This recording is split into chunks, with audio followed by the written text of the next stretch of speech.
Halo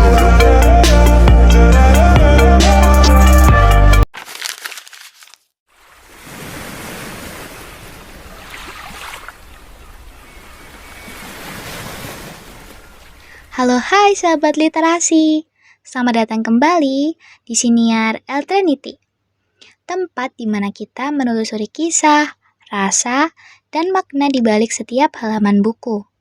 Bersama saya, Ratna Paramita, mari kita selami cerita yang bukan hanya ditulis dengan tinta, tapi juga dengan air mata dan keberanian.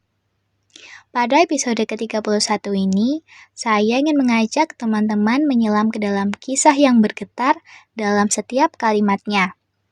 Sebuah novel yang berbicara tentang kehilangan, harapan, dan kebenaran yang disembunyikan.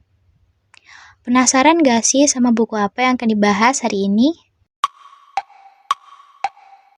Ikuti terus yuk kelanjutannya. Novel ini berjudul Laut Bercerita, karya Leila Salika Chudori. Novel ini lahir pada tahun 2017, diterbitkan oleh Kepustakaan Populer Gramedia. Setebal 382 halaman, bergenre fiksi sejarah. Tapi percayalah, ini bukan sekedar sejarah. Ini adalah luka yang masih terasa hangat di dada bangsa ini. Cerita ini dibagi menjadi dua bagian. Bagian pertama, mengajak kita mendengar suara biru laut, seorang mahasiswa sastra Inggris yang idealis dan penuh semangat. Ia bergabung dalam gerakan bawah tanah, memperjuangkan keadilan bersama teman-teman seperjuangan, Sunu, Alex, Kinan, dan yang lain. Tapi perjuangan mereka membawa mereka ke dalam kegelapan. Suatu malam, mereka ditangkap, disiksa, dan perlahan, satu persatu, menghilang tanpa jejak. Dalam salah satu bagian yang paling menggetarkan, Laut berkata dalam monolog batinnya, "Kami sudah mati berkali-kali.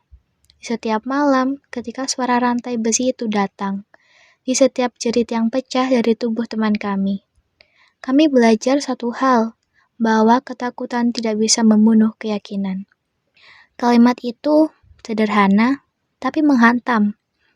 Matilah berkali-kali bukan hanya kematian fisik, tapi kematian harapan, kemanusiaan, dan keadilan yang terus dikubur hidup-hidup.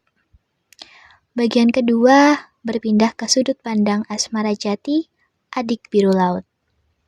Melalui Asmara, kita menyaksikan luka dari sisi yang lain, sisi keluarga.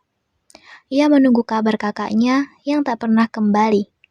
Ia mengikuti setiap jejak, setiap rumor, setiap nama di daftar orang hilang.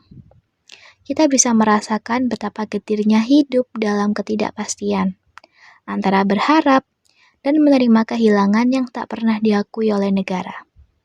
Asmara, seperti banyak keluarga korban lainnya, hidup di antara dua dunia. Dunia yang menolak lupa dan dunia yang pura-pura tidak tahu.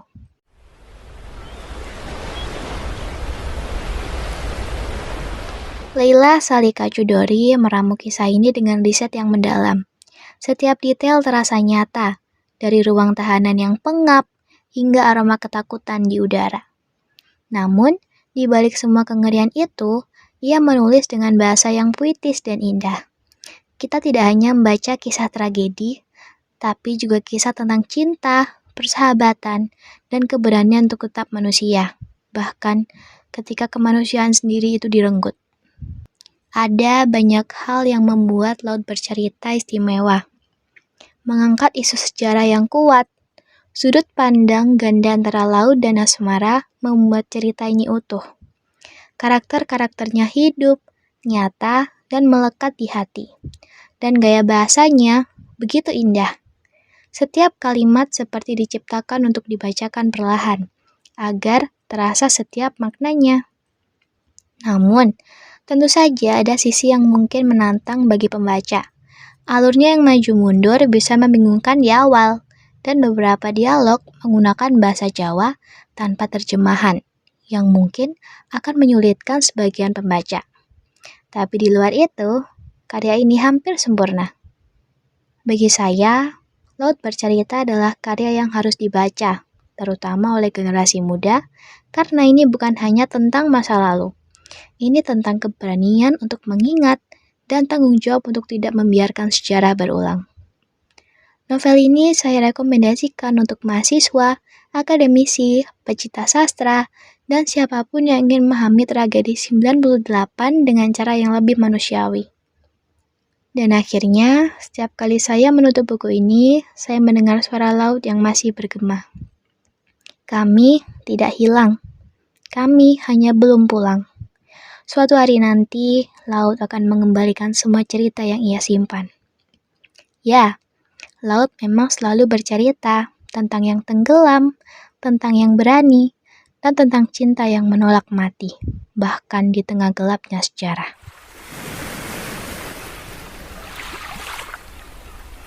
Terima kasih sudah mendengarkan episode hari ini. Jangan lupa untuk follow, bagikan, dan beritahu saya buku apa lagi yang ingin teman-teman bahas di episode berikutnya. Saya Ratna Paramita, pamit undur diri. Terima kasih dan sampai jumpa.